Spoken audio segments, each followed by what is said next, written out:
We'll call the meeting to order. This meeting takes place in the traditional and ancestral territory of the Mi'kmaq people. We are all treaty people. Before I go any further, I just want to say the list was late coming in tonight to sign up if you want to get up and speak. So if you want to get up and sign up in the list, you can now. If not, I'll just make an announcement when we get to that part of the agenda. Now, we do have a few additions to the agenda. The deputy mayor has those, if you'd like to add those. Yes, thanks, Your Worship. Would like to make additions to the agenda of 11.9 with regard to the Veterans Crosswalk and 11.10 regarding meeting schedule changes, particularly because of Remembrance Day on November 11th. Thank you. Someone prepared to move the agenda with those amendments made it. Moved by Councillor Strong, or seconded by Councillor Babineau. All those in favor, raise your right hand. Opposed, motion carried. We'll move on to approve of the minutes. Recommendation to council approve the September 22nd, 2025 meeting minutes as presented. Is there a mover? Moved by Councillor Greek. Is there a seconder? Seconded by Deputy Mayor. All those in favor, raise your right hand. Opposed, motion carried. There are no public presentations tonight. So that brings us to our number 7, our public input and questions. Each person is limited to 3 minutes. I was just reminded of this. If each person could please just state their name, it would help with staff keeping track of who's actually presented. Questions or comments are directed through the chair, and comments and questions are open to any municipal matter. So first on the list is Robert Young.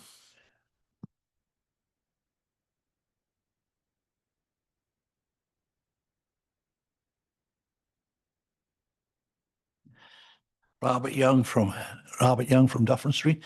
From the news reports, I didn't get really good news reports on the MMEUA. It has to do with the energy. Could you just bring us up to scratch in that and maybe have a write-up somewhere as we can come into the town hall? Because, you know, they went over it on the news so fast, I didn't know what they were talking about.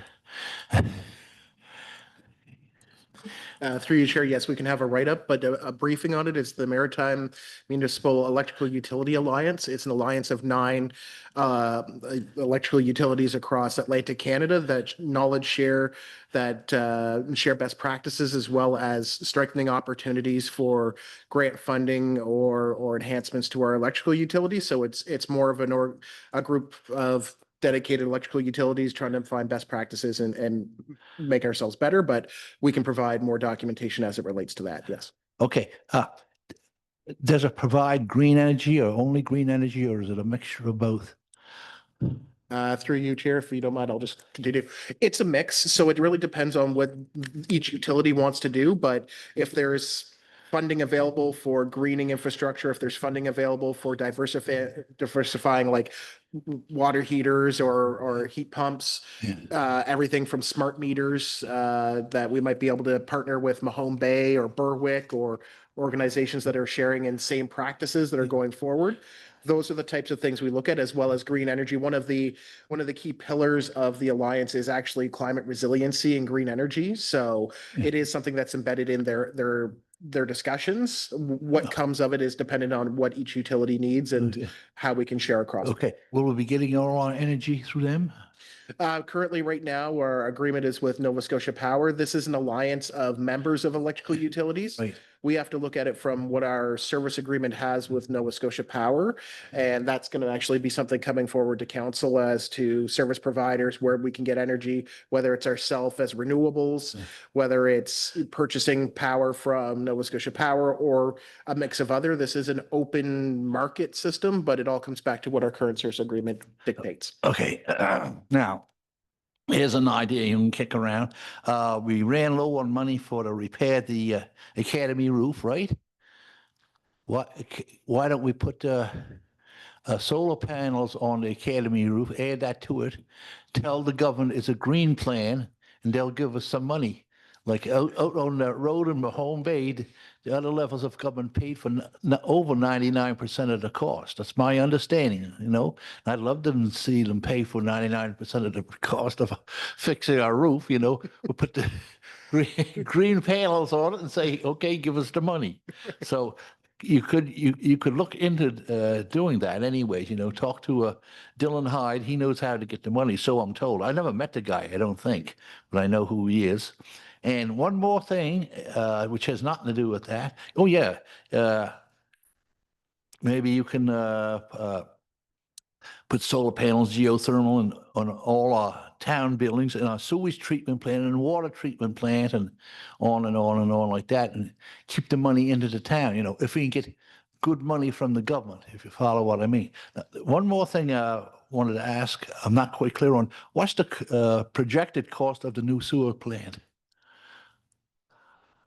Through you, Chair, I mean, Lisa, you're here, but the projected cost was what, 12 or 13 million in total? 12 or 13? Yeah, it's within that range of 12 Yeah. to 13 million. Yeah. Yeah, okay, good enough then. That's all I wanted to know. Thanks a lot then. Thank you, Robert. Next is Oliver Osmond.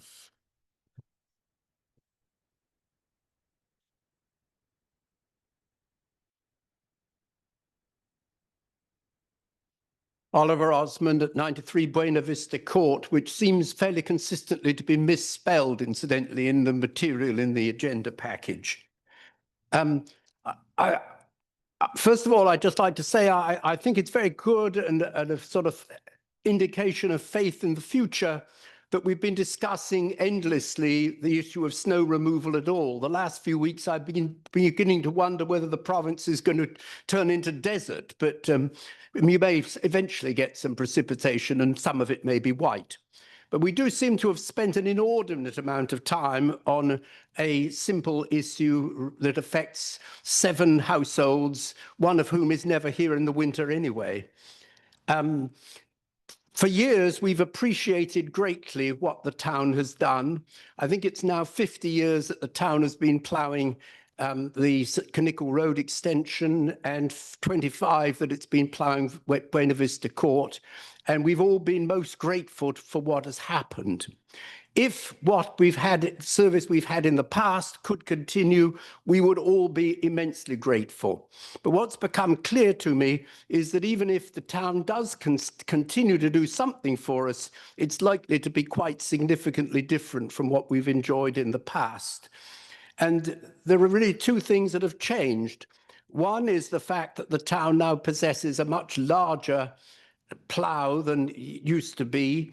And this was fine as far as the town streets are concerned, but it doesn't work particularly well on our 2 roads, partly because it's designed obviously for an asphalt road, partly because it's, while big, it's much less maneuverable than its predecessor, and that makes for difficulties on the slopes and with some of the slightly tight turns. The second thing is that it's become quite clear that the present managerial staff of the department that deals with this really doesn't want to continue. And we've had all kinds of reasons produced, and we had very good relations with the previous managerial staff, and that they've retired and that's changed. And I regret that it looks unlikely that we can go on having the same kind of cordial relations. But as council obviously now must make its decision. But I do want to say that we have appreciated deeply what we've had in the past, even though it's obvious that what we've had in the past isn't likely to continue. Thank you. Next is Jen Corson.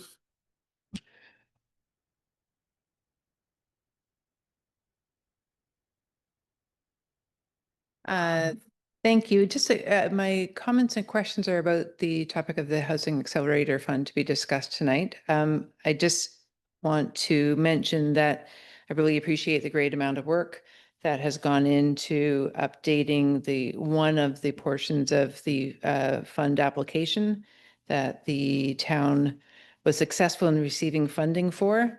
There's still some concerns in how it may be not fully tied to reality in terms of a developer's affordable housing project when we are so tied to CMHC funding, and to have a second tier or second layer of review for a fund or a credit. I would suggest that we have a chance to maybe communicate as to being an applicant in that process of the targets we have to meet, and that there might be some efficiencies that the town doesn't set itself up for redundancy or duplication of what's already occurring. The reality is affordable housing project doesn't happen with a portion of the building being at market in order to support the affordable units. So I see that the change in the policy from initially presented is to just look at the percentage of tax forgiveness for the affordable units. Again, the affordable housing units wouldn't happen without the whole. So as a one in this process, I would look to go back to the project value or the assessed total value being one that's considered for the tax forgiveness policy, or to look at the elements of cost that in fact do make an affordable housing unit affordable in the first place. That's one that includes operational costs, the extra costs that go into a building in order to make it energy efficient, to be affordable to operate as an occupant going forward. Some of these things don't tie into PVSC's number at the end of the day in terms of upfront costs to long-term and operational costs. So it's a topic that's very current for me at the moment in terms of how we're assessing the town's commitment to the Housing Accelerator Fund. Support you in all of your the many facets that you applied to the fund, that you received funds for, and to make those eligible and applicable to current projects that are on the boards right now. Thank you. Does anybody else that would have come in later or before the sign-up sheet was up, want to come up and say anything? Okay, thank you. We'll move on then to 8 on the agenda. 8.1 is event invitation to the 10th annual Lunenburg Rotary Festival, November 8th to the 10th. So if anyone can make that or attend that, we are invited to the, it's an event on the Saturday night. So there'll be more about that coming up. So that's just for correspondence. There are no public hearings, public information. So right to number 10, business arising unfinished business, is to request for direction for snow removal policy amendments. So Lisa. Thank you. Hold on, there's a Councillor Daphne's gonna, yeah.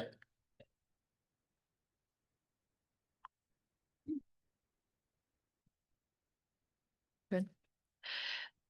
Staff presented a report at the September 2nd Committee of the Whole meeting recommending revisions to the town's snow removal policy and sanding, salting, and snow removal practices on Buena Vista Court and Knickel Road Extension. The options in this report were presented and discussed at the September 22nd meeting. Council tabled a motion to allow staff to look into insurance regarding liability on private roads. The following is a summary from the town's insurance provider. The town's insurance provider, Intact Public Entities, advised that continuing to maintain private roads possesses a significant liability risk for the town. Because the town has historically maintained Buena Vista Court and Knickel Road Extension, it may already be considered as an occupier under law and therefore owes a duty of care to ensure that those roadways are safe. Given that these roads do not meet municipal standards, for example, narrow width, steep grades, and limited sightlines, this creates an ongoing legal exposure if a collision or injury occurs.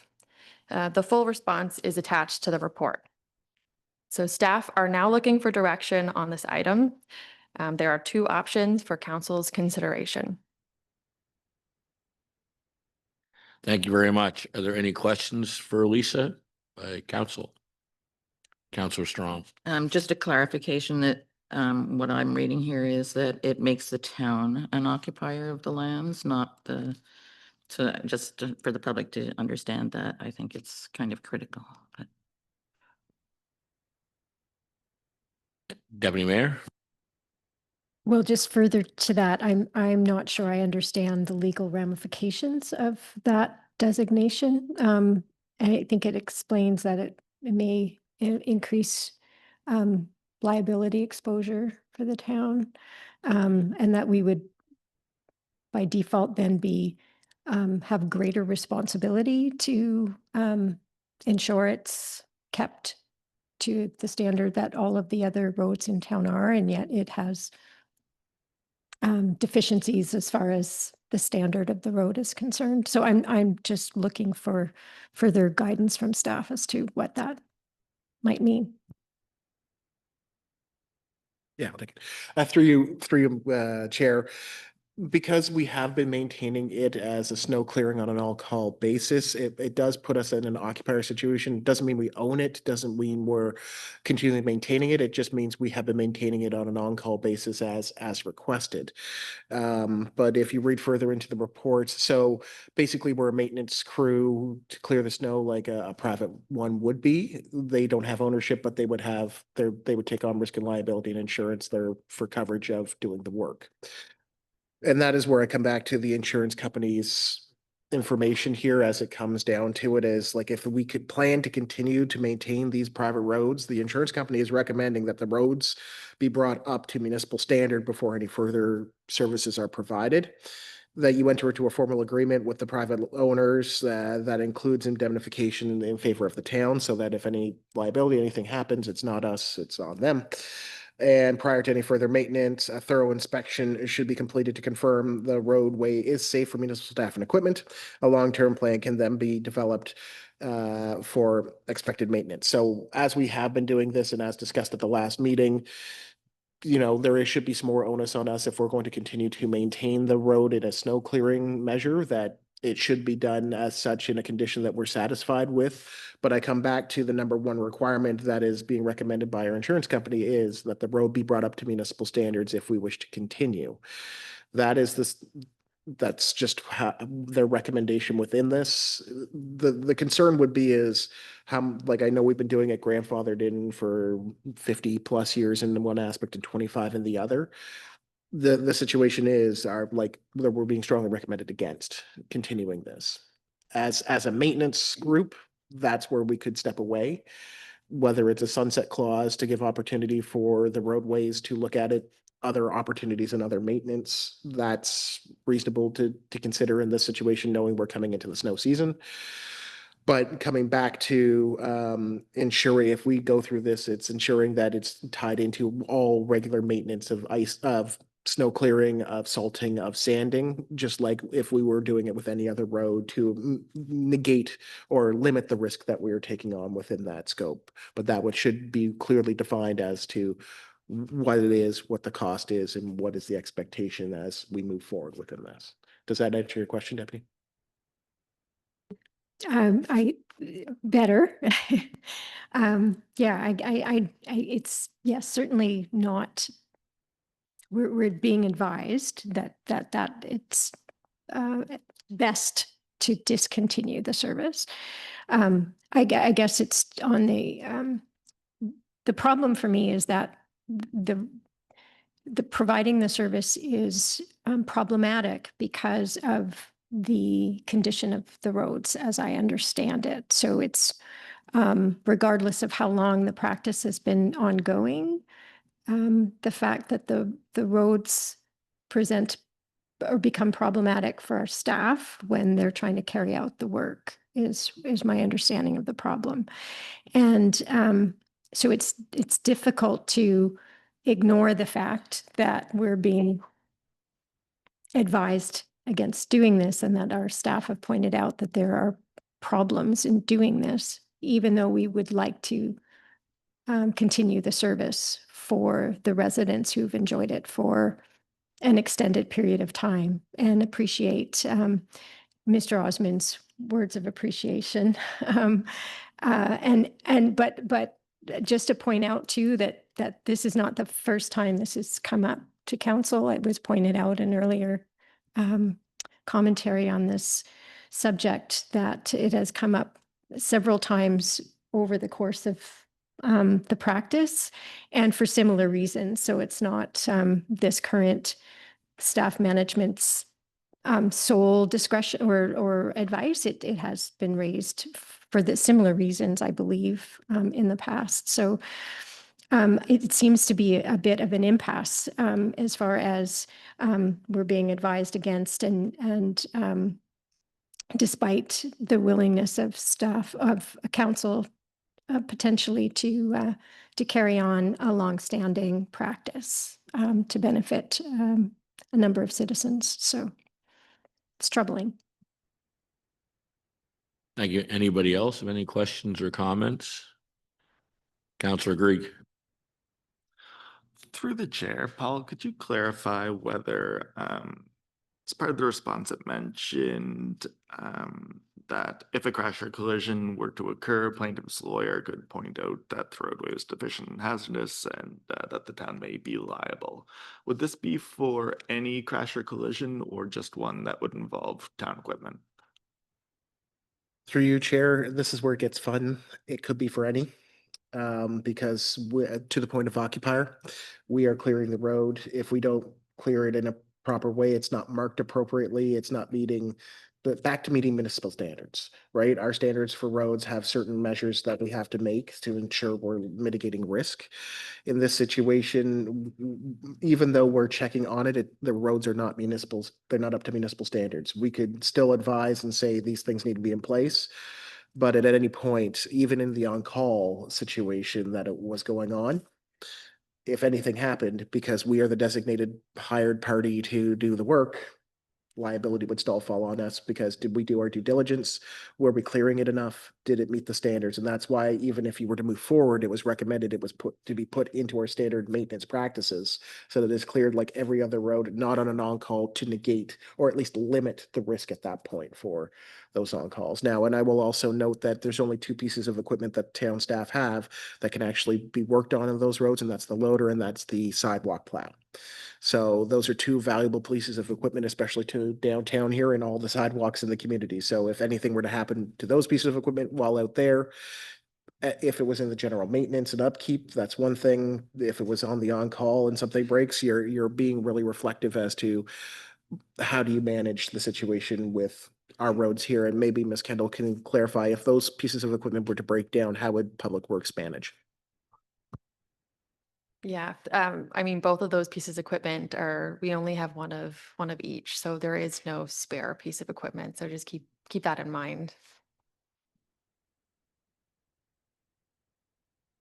Thank you very much for that clarification. I was kind of suspected that that may be the case there, but this is one of those cases where I was hoping I may have misunderstood.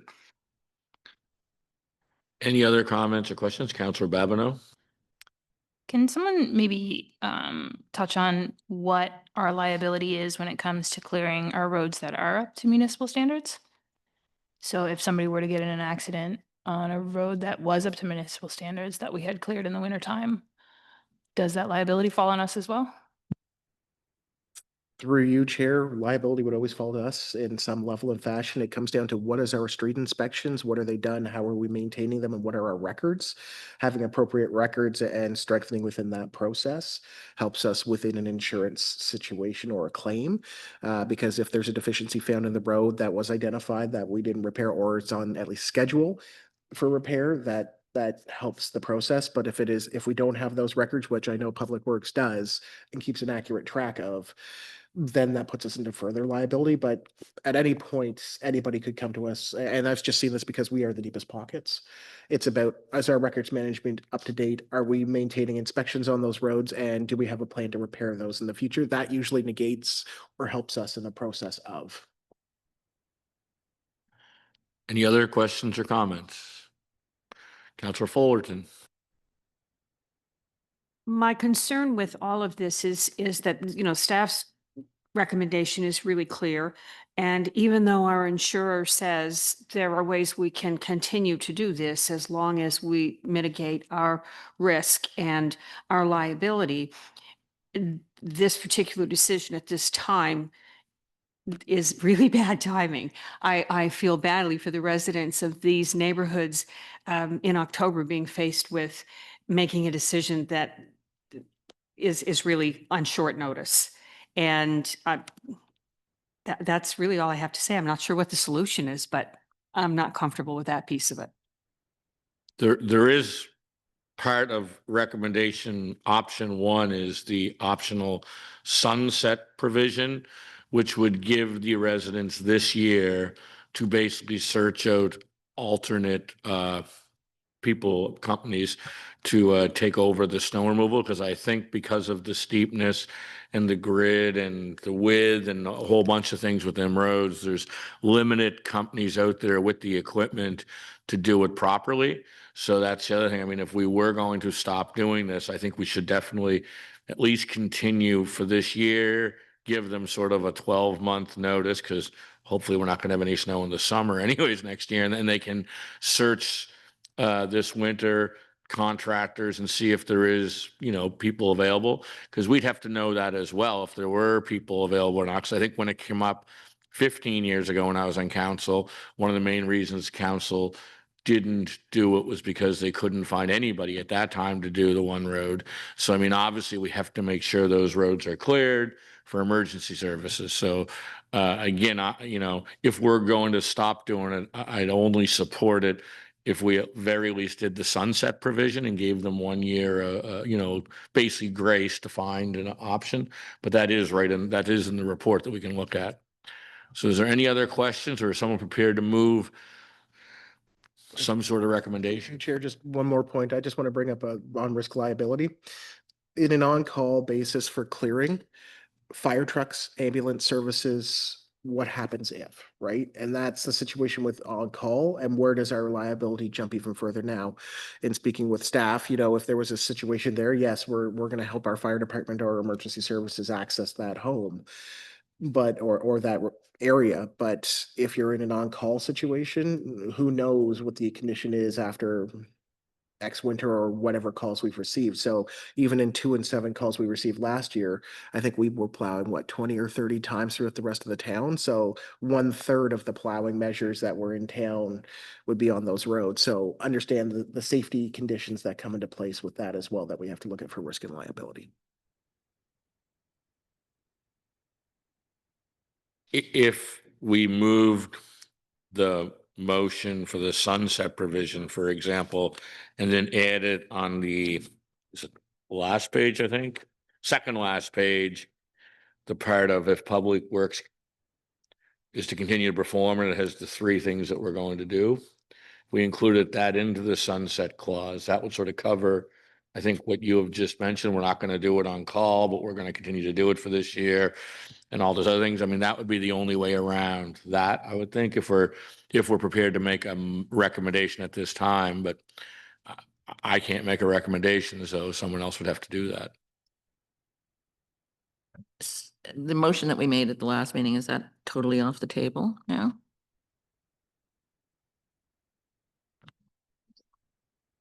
Yeah, so that was the motion that you had tabled, and that was essentially coming in with like an opt-in clause. And what would that look like? So essentially providing the service possibly with an expiration date.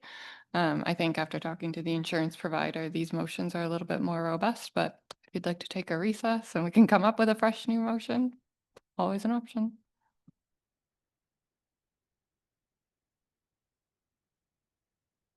I would, Go ahead, Deb. yeah, I to that point, I think it's really important that we get all of the relevant language in a motion that needs to be there to satisfy both being fair to the residents of these roads, and also the concerns, covering off all the concerns of the insurance provider, legal ramifications. And I was trying to look at all 3 and I'm options that were there, and I'm not sure, and our motion of the last meeting, I'm not sure that they each in of themselves capture it all. I'm wondering if we could, I don't know if a recess at this point is in order, but take a recess at some point during the evening to try to wordsmith an appropriate motion. Well, we want to get this moved forward to staff, and I'm sure the residents want to know. So let's take a 5-minute recess so staff can put together a motion and we'll come back to the table. So 5-minute recess, please.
Okay, so we're good to go back to the meeting.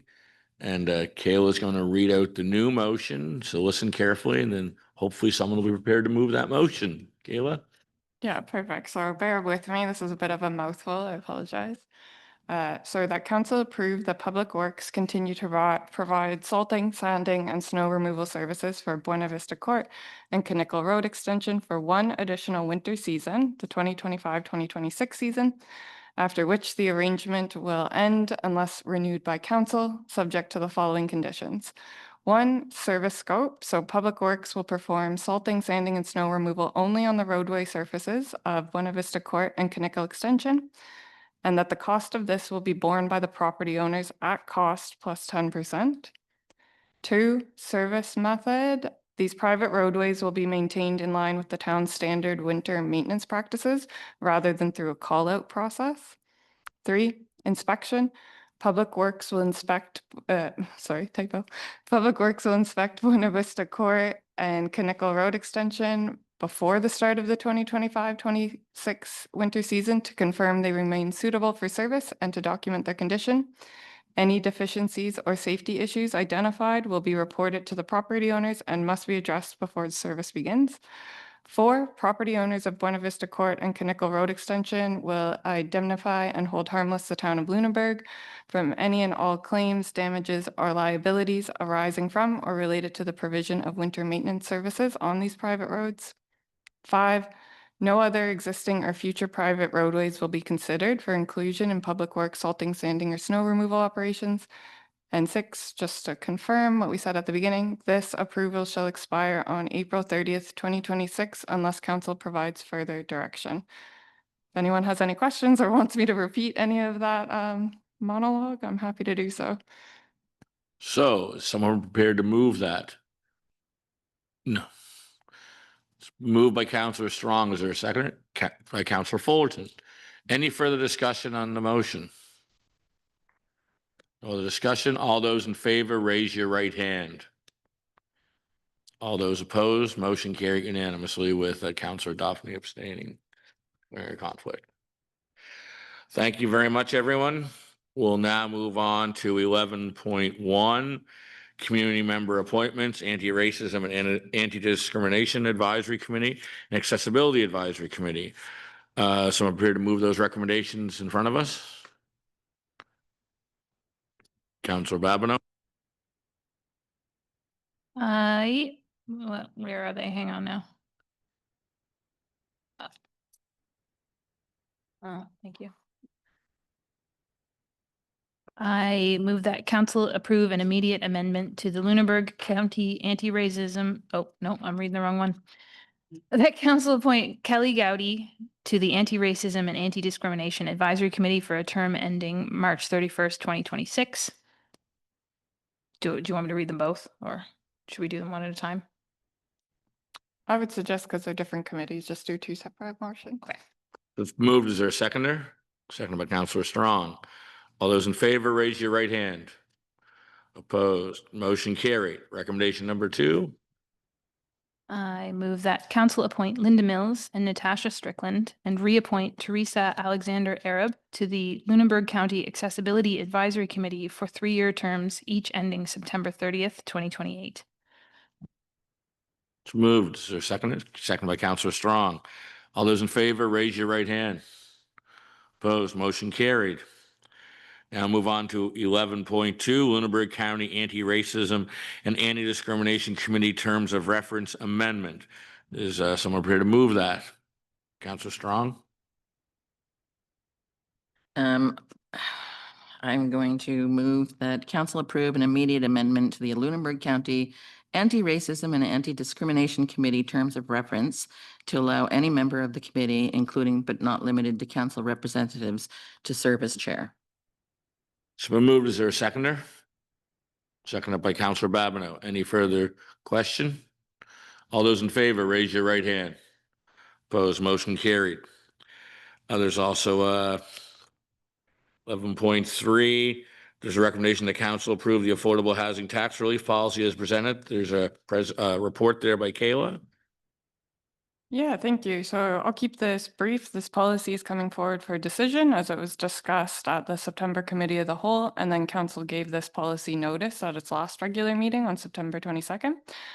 So since that meeting, nothing has changed. This is the formal process for decision for Council's consideration.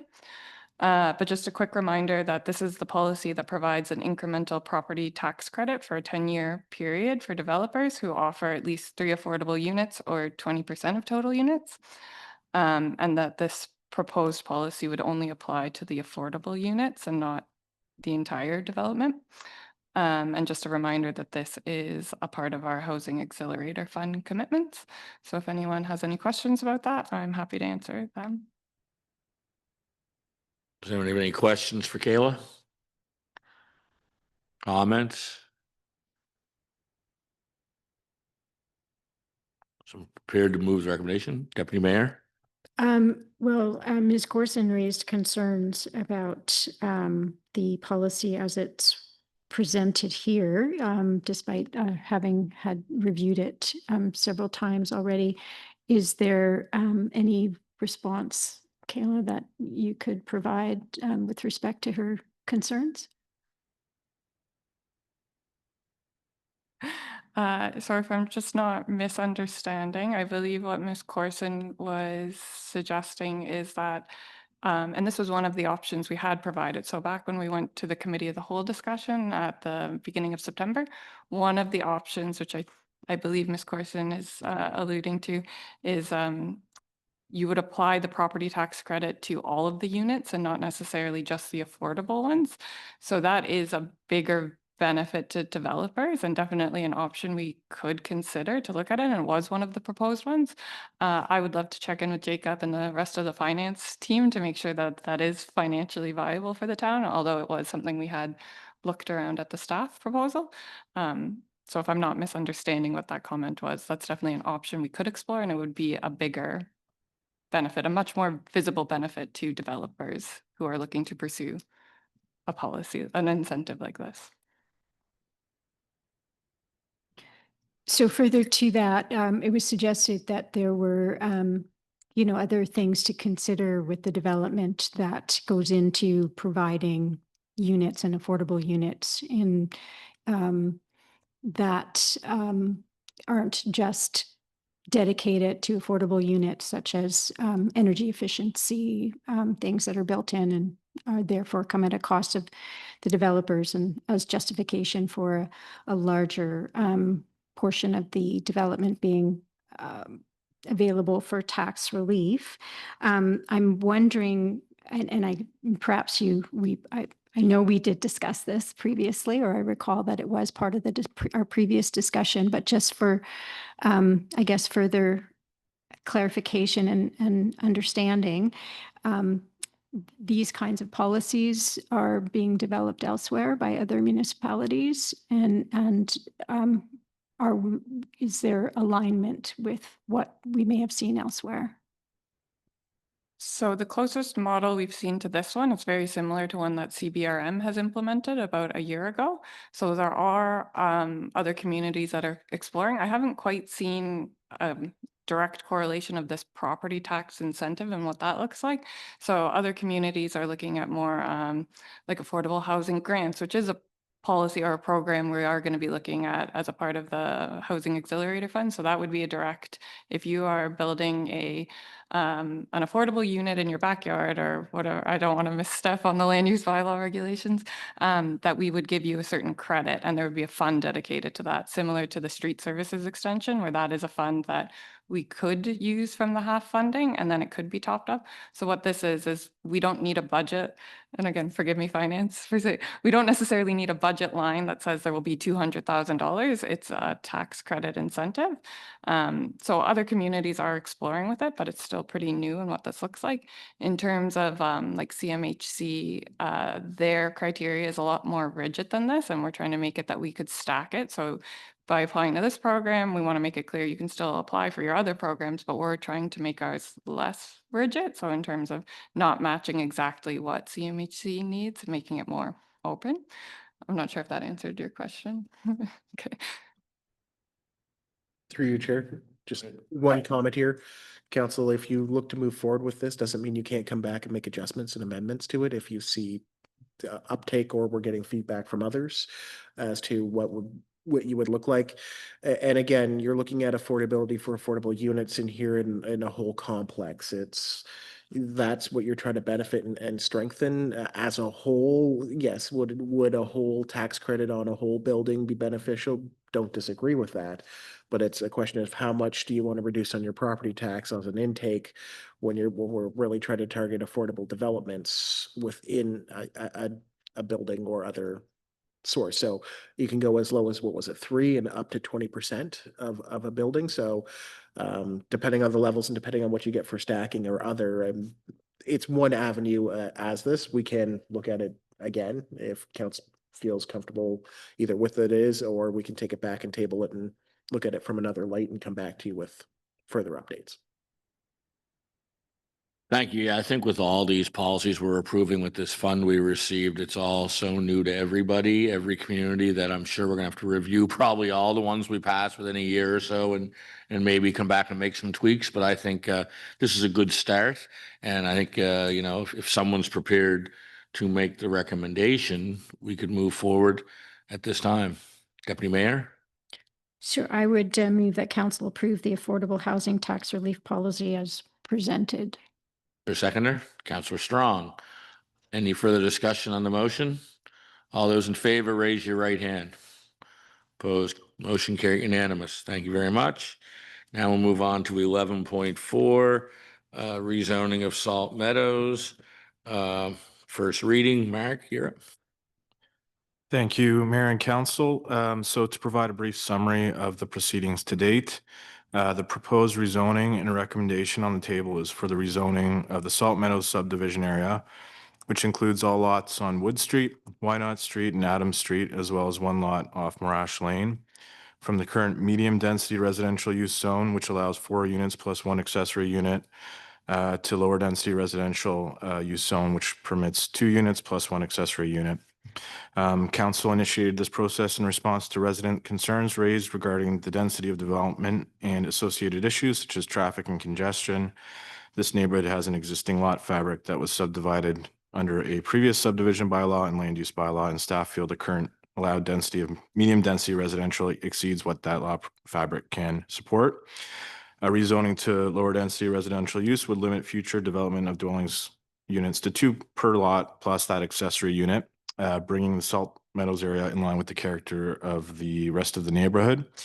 The Planning Advisory Committee met on October 6th and recommended the rezoning procedure continued to first reading by council, and a public participation meeting was held on September 24th with feedback received demonstrating broad support for the proposed rezoning to lower density residential.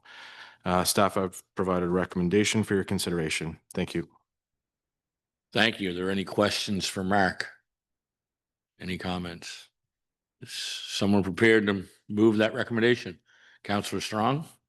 I'm going to move that council approve the first reading of an amendment to the land use bylaw to rezone to lower density residential use the Salt Meadows subdivision, which includes all lots within the town's boundaries on Wood Street, Wynot Street, and Adams Street, and also includes PID 607-31452 off Rudolph Drive, Morash Lane. It's been moved. Is there a seconder? Deputy Mayor. Any further discussion on the motion? All those in favor, raise your right hand. Opposed, motion carried unanimous. Thank you very much, folks. 11.5, grant funding request for Therangam, Lunenburg. There is a recommendation there. Someone prepared to move that?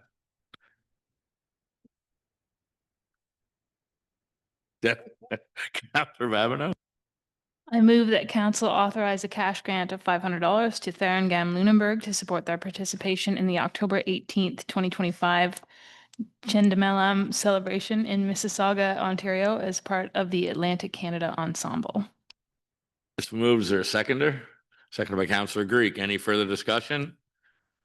All those in favor? Oh, Deputy Mayor. Just want to thank Councillor Babineau for taking that pronunciation and doing very well. All those in favor, raise your right hand. Opposed, motion carried. 11.6, approval of the audited financial statements. Jake? Thank you. At the September 29th meeting, the audit committee recommended that council approve the audited 2024-25 town financial statements and authorize the mayor and CAO to sign the statements.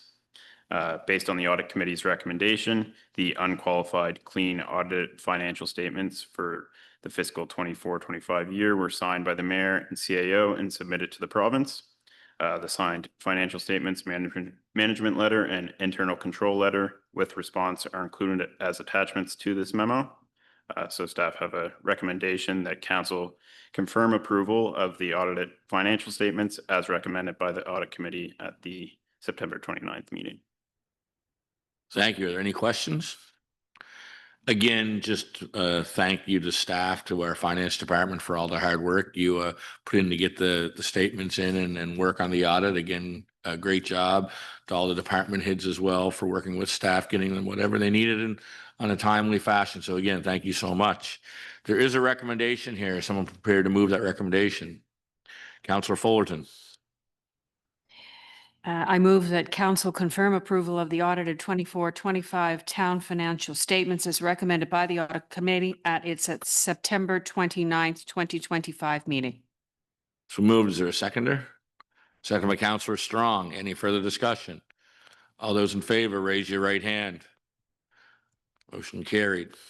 11.7 is funding pre-application safe and active school routes. Lisa? Thank you. Staff have recently been made aware of a funding opportunity available through Efficiency Nova Scotia and the Federation of Canadian Municipalities and their Safe and Active School Routes program. The aim of the program is to provide new or improved active transportation infrastructure in our community, including quick build or permanent features, along with the knowledge and capacity to implement these improvements effectively.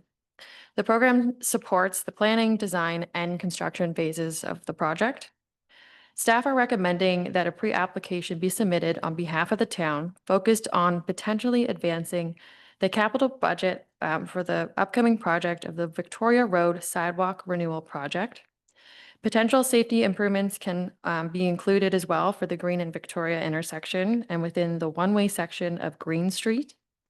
Should the town be awarded this grant funding, it could potentially save the town from incurring $125,000 in debt to complete this project. We've also received support from the school board for this project, and we've met with the funding group already with these ideas, and they agree that this would fall in the grant qualifications. Excellent. Thank you so much. Is there any questions to Lisa? Someone prepared to move this recommendation? Moved by Councillor Strong. You have to read it out. I move that council approve an application to the Safe and Active School Routes funding pre-application focused on the Victoria Road between Green Street and the BMR Crossing sidewalk renewal project and safety improvement along the one-way section of Green Street. Is there a seconder? Seconded by Councillor Greek. Any further discussion? All those in favor, raise your right hand. Oh, sorry, you had. See you. It was more of a comment. I was just going to say that I'm really happy to see this. And also I love the idea of shortening the crosswalk at the one-way opening on Green and Victoria. Like, yes, please. Awesome. Anything else? All those in favor, raise your right hand. Opposed, motion carried. 11.8 is just a report. So you have any questions for Lisa? Or Lisa can give the report or a brief report if you'd like. Sure. So for the water report from April to June 2025, all weekly, monthly, and quarterly regulatory testing and in-house daily testing complied with approval requirements. For wastewater, all tests were carried out and the results complied with the approval requirements. There was one possible overflow event reported this quarter due to a power outage on April 23rd, which affected 5 of our pumping stations. As the outage disrupted the SCADA trending system, it is unclear whether any of the stations went into overflow condition. Thank you. Any other questions for Lisa? Deputy Mayor? Not really a question, but more of a comment too with regard to these reports. I just want to kind of emphasize how important they are, that we receive these reports regularly as we do and have, and how they are, reflect positively on the very important work and the very vital services that are provided with water and wastewater provision. So thanks, and lovely to see positive reports. Thank you. Anything else? So now we have the two things we've added, 11.9 and 11.10. So Paul, I guess you're up. Yeah, thank you, Your Worship. Or through your chair, get still used to that. So this actually comes back to our discussion as it comes to the crosswalk for Remembrance Day. There was discussion about this previously, so we did get some feedback, and I just want to pull up my email here just so I've got it handy. So just on a traffic engineer's notes, the Transportation Association of Canada has a recent report talking about decorative pavement and crosswalks and various users. They're basically saying if you are going to put one of these down, make sure you have ground mounted crosswalk signs up there and make sure they're really, you're marking it as visible, that it's still a crosswalk and that you're not over mimicking a crosswalk's design. So with, I think, what's being presented here with some shadowing and some light color, it shouldn't have too much of an impact as to not say it's still a crosswalk, but still meeting that standard. The estimated cost of this, you're talking about $3,000 a year. So I'll take this back. One of the options was looking at King Street in front of the memorial. But when we were really looking at the roadway itself, there's a lot of cracking. There's a lot of patchwork that's been done in that area. And in staff's opinion, we don't want to disrespect our veterans. So it wouldn't be recommended there, but to do it up on Duke Street where there's fresh pavement right by the Legion, and it leads you right to the Legion. So it makes a lot more sense up there, and it'll be easier to maintain it and keep a good look and feel. So it's about $3,000 to do. And that would be something we would have to maintain going forward. If you were to look at the King and Cumberland section, you're looking at about $6,200 worth of cost, because it is a longer stretch. But again, back to concerns from staff that it would be probably more disrespectful of that light if we're constantly patching over it or, making it look as a change. Now, they are noting within the transport sections here that the local traffic authority cannot fully endorse these standard markings, but as long as town engineers and are aware and we make that recommendation as such, that we're moving forward with this, and it's a decision that we're all aware and we're making it as standard as possible, then we can still proceed with going forward with that option. And I can't remember, Kayla, you had a motion for that. So unless council's got any questions or anything else interested to. Okay, so there are actually three motions in front of us. The first one we have to make before we make the other two to make this proper. So Deputy Mayor? Since I have them in front of me, the first is moving that council waive notice to consider a decision on the installation of a veterans crosswalk. So we're waiving notice of moving ahead on this since it's been previously discussed. So that's been moved. Is there a seconder? Seconded by Councillor Babineau. Any further discussion? All those in favor, raise your right hand. Motion carried. And motion number two. That council approve the installation of a decorative veterans crosswalk on Duke Street adjacent to the Royal Canadian Legion at an estimated cost of $3,000, and that the design align with the key findings of the Transportation Association of Canada's report on non-standard pavement markings, with the goal of completing installation before November 11th, 2025. So moved. Is there a seconder? Seconded by Councillor Strong. Any further discussion on that motion? All those in favor, raise your right hand. Motion carried. And now a third motion. That council consider an annual renewal budget of $3,000 for ongoing maintenance of the veterans crosswalk and included in upcoming budget deliberations. So moved. Is the seconded. Councillor Greek. Any further discussion? All those in favor, raise your right hand. Motion carried unanimous. Now, 11:10 is our meeting on the 11th. This is pretty simple. We're not meeting on Remembrance Day. So in our policy, it says we'll have it on the next business day. So someone prepared to move that? Moved by Councillor Strong. You should read it out. Yeah.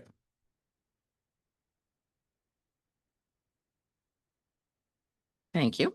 I would like to move that council move to its regularly scheduled meeting of Tuesday, that council move its regularly scheduled meeting of November 11th, 2025 to Wednesday, November 12th, 2025 in accordance with the procedural policy.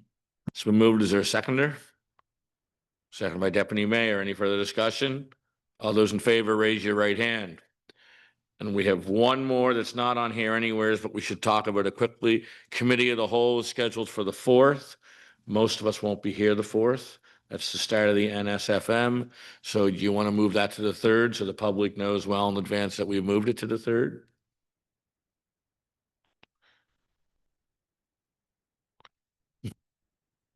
I'm fine with that. I think we may have tentatively scheduled a PAC meeting for that night, but I don't think that there's any business. Yeah, okay. Okay, so we're good then. Friendly move to the 3rd. Okay, excellent. We'll get that up as soon as we can change those dates, change on our socials, and that's everybody's aware. Okay, so we'll move on to 12, notice of motions, information requests, and council reports. I'll start to my right, Councillor Strong.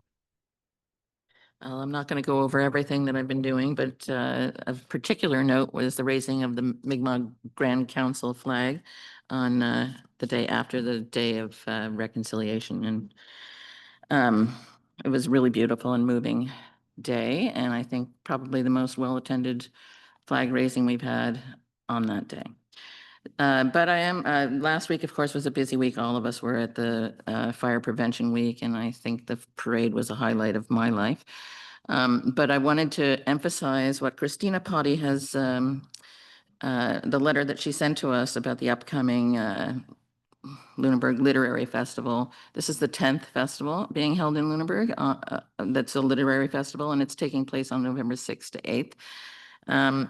Thursday, there will be a children's program at the Blue Nose Academy with Mi'kmaq author Teresa Muse, and an evening event that the public is invited to at LAMP featuring African-Canadian poet Afua Cooper and spoken word artist Andre Fenton. On Friday, this is kind of my favorite night, across the water at the Fisheries Museum Big Boat Shed with Catherine Knight and James McDuff, a Lunenburg connection there, and Miriam Mawiba, where they will read and discuss their recent writings, and also a discussion at St. John's Parish Hall with Wayne Johnston and Helen Knott. Saturday, Hometown Tales at the Lunenburg School of the Arts, featuring local storytellers, N.L. Blanford, Jan Fancy Hall, and Bryn Potty, another local connection, followed by the 10th anniversary finale, Captain Canada Meets Joe Canada with Charlie Angus and CBC's Jeff Douglas. There are tickets, and all events are in person. It won't be broadcast via Zoom, but it's an event that is well worth attending. And I would be remiss if I didn't wish a late belated birthday to a member of our community, Martha, and Eric Potty, son of Christina, who sent this correspondence to us. And that's it for me. Thank you. Councillor Daphne. From a Red Sox fan, how about them Jays? Deputy Mayor. Don't have anything to add tonight, thanks. Actually, just one quick word of congratulations to the Lit Fest on their 10 years. I was in office and was very involved in the early stages of that festival developing, and I'm delighted that it's going strong at 10 years on. Councillor Fullerton. Nothing to report. Councillor Greek. Also nothing to report. Councillor Babineau. Nothing here either. Okay, and I don't have much, I just like to add that tomorrow night's PPM, there's been some confusion, I guess, so we are audio recording it, and we will put the audio tape on YouTube like the next day or on Friday, as per the advertisement. Moving forward, when we get our policies all passed and that, we will not be recording PPMs. We're trying to make people feel as comfortable and as relaxed as possible when they come to these meetings, and some people just don't like the fact that they could possibly be on YouTube forever. So we're trying to make it more open and more relaxing, but for tomorrow night's purposes, we did advertise we're going to do that. So we'll be doing it for tomorrow night's PPM, but it's we're not just the audio recording of it. So For clarification, Chair, we will still be recording meetings for minute taking and posterity purposes. We won't be posting them to YouTube under PPMs under the new policy, just for clarification. great. And I really have nothing else to report at this time. The motion action list is there. Items of consideration actually for committee of the whole as well. If you want to send some stuff to staff, if you have anything, that's now on the third. There's nothing for closed session, so a motion for adjournment is in order. Moved by